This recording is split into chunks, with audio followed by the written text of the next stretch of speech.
အားလုံးပဲမင်္ဂလာပါဒီတစ်ခေါက်တော့ကျွန်တော်ဗားလဲဆိုတော့ကလေး ID card ကျွန်တော်သွားလျှောက်တော့ပြောမှာဖြစ်ပါတယ်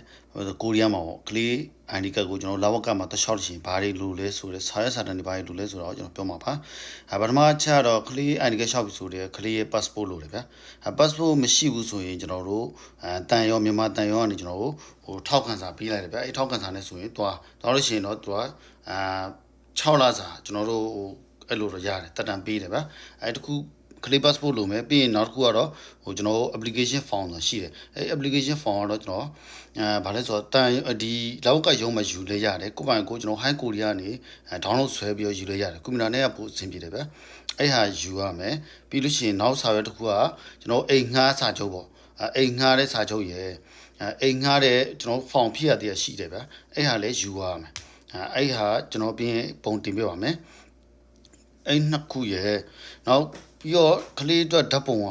354နဲ့4.5ပေါ့ site ကအဲ့လောက်ပေါ့ဗျာဓာတ်ပုံတစ်ခုယူရမယ်ကျွန်တော်တို့ဒါမဲ့ဆိုင်ကောလို့ရှိရင်ကျွန်တော်တို့ပြောရင်ရတယ် ID card အတွက်ဖြစ်ဖြစ် passport အတွက်ဖြစ်ဖြစ်ဆိုရောပြောလို့ရှိရင်အဲ့ဒီဓာတ်ပုံဆိုရင်ရတယ်ဒါအဲ့ခါကိုကျွန်တော်တို့ application form မှာကျွန်တော်တို့ကပ်ပေးပြီးတော့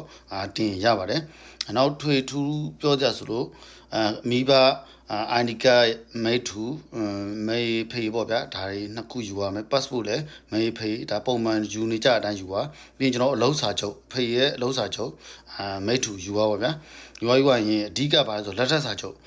ပ်ကို note ပြန်ပြီးတော့ကျွန်တော်တို့ mobile တုံးထုတာတဟာအဲ့မူရင်းကိုဆောင်းတာသူတို့ပြရအောင်ပဲပြီးရမှာမဟုတ်ဘူးကျွန်တော်ကကြတော့ဘယ်လိုပြောရလဲပထမတစ်ခေါက်လုံးကကျွန်တော်မျိုးသမီးကိုသွားရောအန်ဒီကရှောက်တော့မေ့ပြီးပေးချပလိုက်တာအဲ့ဒါကျွန်တော်မှကံကောင်းလို့မိတူရှိတယ်အဲ့မိတူပဲကျွန်တော်ပြရတယ်အဲ့မိတူလည်းမရသေးဘူးမရတော့ဘာလို့ဆိုကျွန်တော်မြန်မာလို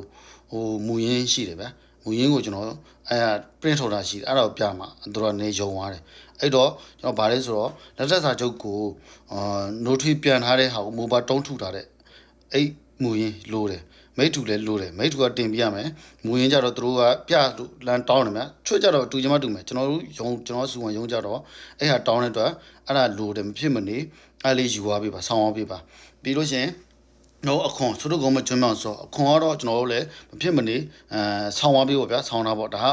online တွေထုတ်လဲရတယ်ဒါကောက်ထုတ်လဲရတယ်နေဘာနေထုတ်လဲရတယ်အဲ့ဟာတွေကအဓိကပါနောက်ကျန်တာကတော့ပတ်စံကတော့ကျွန်တော်တို့ဟို8000ကကြောက်ဗီဇာကြီး3000ခွဲကကြတော့ပို့က9000ပါတယ်3000ကစာအုပ်ဖို့ID cardဖို့ပါတယ်အဲ့တော့3000တသိန်း1000နဲ့9000ဟာဒါ ID card လို့ရှိရင်ကျွန်တော်တွင်းရတယ်ဗျပတ်စံကအဲ့ဒါရှိမယ်ကျွန်တော်ကလေးခုနကကျွန်တော်ဂျန်ကကလေးမွေးစင်းပေါ့ကလေးမွေးစင်းမှာယူပါကလေးမွေးစင်းကျွန်တော်ဆေးရုံကိုရီးယားမှာဆိုရင်တော့ဆေးရုံမှာဟောပြလို့ရှိရင်ပေးလိုက်တဲ့ကလေးမွေးစင်းပေါ့မြန်မာနိုင်ငံလူတွေခေါ်လာတဲ့ကလေးအတွက်ဆိုလို့ရှိရင်တော့ဒီမြန်မာနိုင်ငံကကလေးမွေးစင်းကို note ပြန်မှုပါတုံးထုပါဗျဒီတိုင်းအဲ့ကလေးမွေးစင်းယူရမယ်ပြီးလို့ရှိရင်မြန်မာနိုင်ငံဆိုရင်တော့အိမ်တော်ဇာတ်တွေပါတယ် note ပြန်မှုပါတုံးထုပြီးယူလာတာကောင်းတယ်ဘာဖြစ်တော့ကလေးကဒီမှာ ID card ထွက်ရင်တော့ဟိုကလေးရဲ့ဒီဟိုတွားယူရင်တော့ရတာပါဗျဒီဘာလဲ note ပြန်လာတဲ့ဟာကိုမိုးဘတုံးထုပြအဲ့တော့တင်ပေါ့အဲ့လိုရတယ်ကလေး ID card မထွက်သေးဘူးဆိုတော့ကြောင့်မလို့ပြီးရင်နောက်တစ်ခုကဘာလဲဆိုတော့စားယူစောကြတော့ကျွန်တော်ကိုပိုင်ကိုဟိုစားစီလိုက်ဗျာကိုဖြစ်တဲ့ဒီကလေးဟိုဘာကြောက်စားယူစောဖြစ်ရမလဲဆိုတော့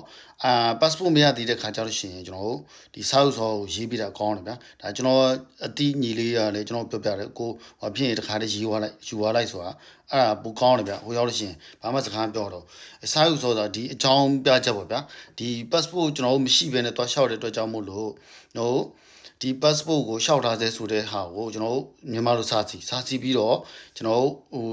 Google Translate ဖြစ်ဖြစ် ChatGPT မှာဖြစ်ဖြစ်အဲ့ဒါကိုဘာသာပြန်ခိုင်းကိုရီးယားလိုဘာသာပြန်အဲ့ဒါကိုကိုယ့်ဘက်ကိုဟိုဆိုင်မှာစာစီတာဖြစ်ဖြစ်ကိုယ်စက်အောင်မှာစာစီပြီးတော့စာရွက်ထုတ်လိုက်ရတာဒါမှမဟုတ်ကိုယ့်ဘက်ကိုစာရွက်အလွတ်နဲ့ A4 စာရွက်အလွတ်နဲ့စာရေးပြီးတော့ကိုရီးယားစာပြန်ကူးပြီးတော့ရေးပြီးတော့တင်လဲရတယ်အဲ့လိုလဲအဆင်ပြေတယ်ဗျအဲ့ဟာလည်းခုလောက်သွားတာကောင်းတယ်ဗျနောက်တစ်ခုကကြတော့ passport ကတော့ဖအေး passport မူရင်းယူသွားပါမေး passport ကတော့ဒါမယူလဲရယူသွားတာတော့ကောင်းတော့ဗ